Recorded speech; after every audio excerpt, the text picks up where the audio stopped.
Wet knowledge ચેનલમાં આપનું હાર્દિક સ્વાગત છે। આજે હું એક એવા કેસ વિશે વાત કરવા જઈ રહ્યો છું કે જેનું લગભગ હોર્સની અંદર મોસ્ટ ઓફ હોર્સની અંદર ક્યારેક ક્યારેક આ પ્રોબ્લેમ સર્જાતો હોય છે અને એ પ્રોબ્લેમ કેમ સર્જાય છે, કેવી રીતે થાય છે, થવાના કારણ શું, થવા માટે કયા પરિબળો જવાબદાર છે અને એ થયા પછી આપણે શું કરવું અને એની ટ્રીટમેન્ટ આપણે કેવી રીતે કરવી, એની હોર્સની સાર સંભાળ કેવી રીતે રાખવી, એના વિશે હું તમને થોડી ચર્ચા કરીશ।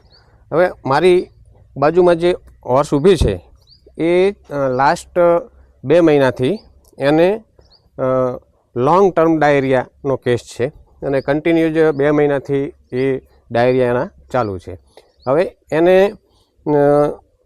ઘણી વખત વેટનરી ડૉક્ટર જોડે ને બધા જોડે વિઝિટો અમને કરાવેલી, પણ ટેમ્પરરી રિઝલ્ટ મળે છે અને પાછું દવા બંધ થાય અને એના 1-2 દિવસ પછી એ ડાયરિયા ચાલુ થઈ જાય છે।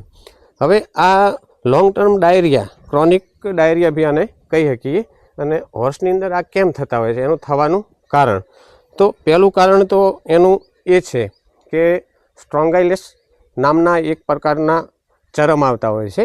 એ ચરમનો પ્રોબ્લેમ હોય અને આંતરડાની અંદર કે એની ડાયજેસ્ટિવ સિસ્ટમની અંદર તો આના લીધે બી ડાયરિયા કન્ટિન્યુઅસ રહેતા હોય છે। હવે બીજું આને કહીએ કે ઇન્ફ્લામેટરી બોવેલ ડિઝીઝ પણ કહી શકાય। ઇન્ફ્લામેટરી બોવેલ ડિઝીઝ આપણે કેમ કહીએ કે એના આંતરડાની અંદર કોઈ કારણસર કન્ટિન્યુઅસ ઇન્ફ્લામેશન રહેતું હોય એની બોવેલના અંદરના ભાગની અંદર તો બી કન્ટિન્યુઅસ ડાયરિયા કરતી હોય છે। અને બીજું કારણ એ બી હોઈ શકે કે ઘણી વખત ખોરાકની અંદર એણે વધારે રેતી કે એવું બધું ખાઈ લીધું અને ડાયજેસ્ટિવ સિસ્ટમની અંદર એ રેતી ને બધું ગયું અને એના કારણે બી આઈબીડી થઈ શકતું હોય છે, ઇન્ફ્લામેટરી બોવેલ ડિઝીઝ થઈ શકતું હોય છે। હવે એના સિવાય ઘણા બધા બીજા કારણ હોઈ શકે। સ્ટ્રેસ, કન્ટિન્યુઅસ કોઈ વાતાવરણનો એવો સ્ટ્રેસ રહેતો હોય, સ્ટ્રેસ ફેક્ટર બી આના માટે જવાબદાર છે। આના અને બીજું વધારાનું કારણ કહીએ તો ખોરાક ફેક્ટર બી આના માટે જવાબદાર હોઈ શકે, કારણ કે ઘણા એવા આપણે ખોરાક આપતા હોઈએ હોર્સની અંદર કે જે કન્ટિન્યુઅસ આપવાથી ઇન્ફ્લામેટરી બોવેલ ડિઝીઝ થવાની શક્યતા રહેતી હોય છે। હવે ઘણી વખત આપણે એને વધારે ઇન્ફ્લામેશન માટેની એનસેડ જે દુખાવાની દવાઓ અને ગોળીઓ પણ વધારે આપી હોય તો બી કન્ટિન્યુઅસ એનું જે કોલોન છે, કોલોનની અંદર એક પ્રકારનું ઇન્ફ્લામેશન એનસાઇડના કારણે રહેતું હોય અને એના કારણે કોલાઇટિસને એના થતું હોય તો એના કારણે બી લોંગ ટર્મ ડાયરિયા હોર્સની અંદર રહેતા હોય છે। બીજું કે એના આંતરડાની અંદર કોઈ પણ જગ્યાએ ગ્રેન્યુલોમેટોસિસ કે કોઈ પણ પ્રકારની ગાંઠ હોય આંતરડાની તો બી કન્ટિન્યુઅસ ડાયરિયા રહેતા હોય।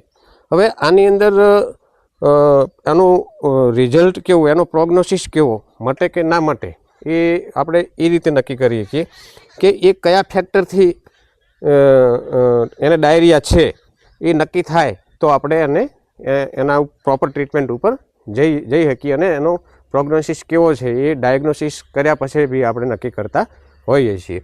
હવે આ હોર્સના અમે એનું આજે એક બ્લડ સેમ્પલ લેવાના છીએ, ફિકલ સેમ્પલ લેવાના છીએ અને એ લઈ અને લેબોરેટરીની અંદર એનું ડાયગ્નોસિસ કરવાનો આપણે ટ્રાય કરશું। એની અંદર શું આવે છે લેબોરેટરી ડાયગ્નોસિસની અંદર એના પ્રમાણે બી ટ્રીટમેન્ટ આપણે કરીશું। અત્યારે આનું આપણે લાસ્ટ 2 મહિનાથી એની જે બોડી છે એ 50% બી રહી નથી। આ એમાં મારી સામે એમના ઓનર ઊભા છે, એમને જરા આપણે થોડું પૂછીએ કે મોટા ભાઈ તમે આને કેટલા ટાઈમથી પ્રોબ્લેમ છે? 2 મહિના જેવું, 1.5-2 મહિના જેવું, 1.5-2 મહિના જેવું। એના માટે તમે ટ્રીટમેન્ટ ને બધું કરાયું પણ ટેમ્પરરી ફરક પડે, બાકી ફરક પડતો 2-3 દિવસ 2-3 દિવસ જેવો ફરક પડે। તમને જે ડૉક્ટરે કીધી ચરી વરી બધું બી તમે રાખ્યું પણ છતાં બી આ ટાઈપનો પ્રોબ્લેમ ચાલુ રહે છે। હવે એમના માલિકના કહેવા પ્રમાણે કે જે આ ઘોડી છે, જે આર્યા ઇક્વાઇન છે, જે હોર્સ છે, એનું શરીર 50% બી રહ્યું નથી। એમના કહેવા પ્રમાણે કે આ સાહેબ આ જે દોરડા છે એ ખાલી 1 મિનિટની અંદર આમ માથું ઊંચું કરે તો દોરડા તોડી નાખતી એટલી તાકાતવાળી અમારી ઘોડી હતી, પણ આ કન્ટિન્યુઅસ 2-2.5 મહિનાથી ડાયરિયા છે એના કારણે આ ઘોડીની બોડી આખી ધોવાઈ અને આ ટાઈપની થઈ ગઈ છે। આખી બોડીની અંદર સ્ટીફનેસ બી આવી ગયું છે, પકડાવામાં ચાલે ત્યારે પકડાતી ચાલે અને બેસવામાં બી આને થોડી તકલીફ થાય છે। એટલે આ બધા જે ડાયરિયાના કારણ છે।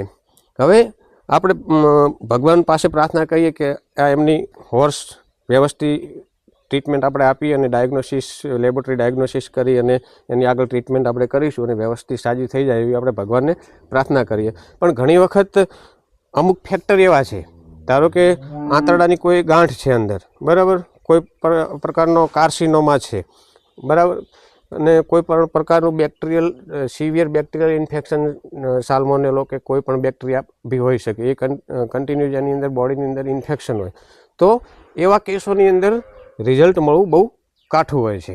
છતાં બી આપણે એને રિકવર કરવાનો ટ્રાય કરી અને વ્યવસ્થિત એને ટ્રીટમેન્ટ, લાઇન ઓફ ટ્રીટમેન્ટ વ્યવસ્થિત આપી અને રિકવર કરવાનો ટ્રાય કરીશું.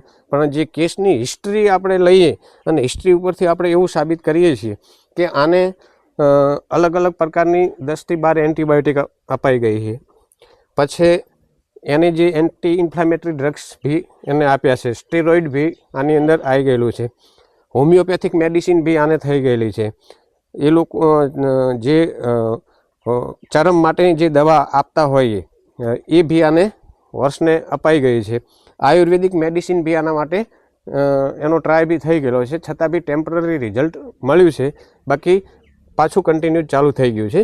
હવે આપણે એનું બ્લડનું સેમ્પલ કલેક્શન કરીએ અને એને બી આપણે લેબોરેટરીમાં મૂકવાનો. આ EDTA વાળું છે મારી જોડે વાયલ, એનાથી આપણે એનું બ્લડ લઈએ થોડું.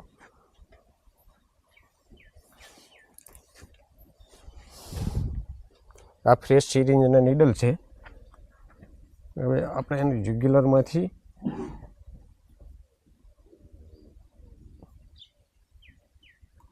બ્લડ કલેક્શન કરીશું. 5 to 10 ml બ્લડ તો આપણે બહુ થઈ ગયું. આનું બ્લડ કલેક્શન કર્યું છે અને આ EDTA વાળી વાયલ છે, એની અંદર આપણે એને લેબોરેટરી માટે લઈ જઈએ છીએ. આ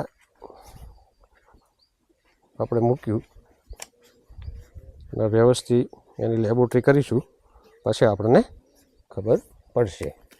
હવે એનું આપણે ટેમ્પરેચર કેટલું છે એ બી જરા ચેક કરી લઈએ. પકડજો તમે.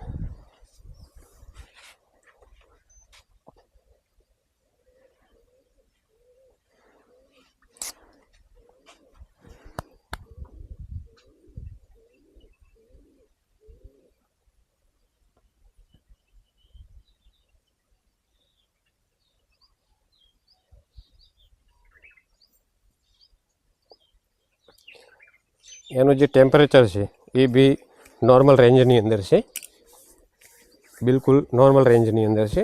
હવે આપણે એને થોડું ફિકલ સેમ્પલ લઈએ. લાવવું પડશે ગ્લોવ્સ.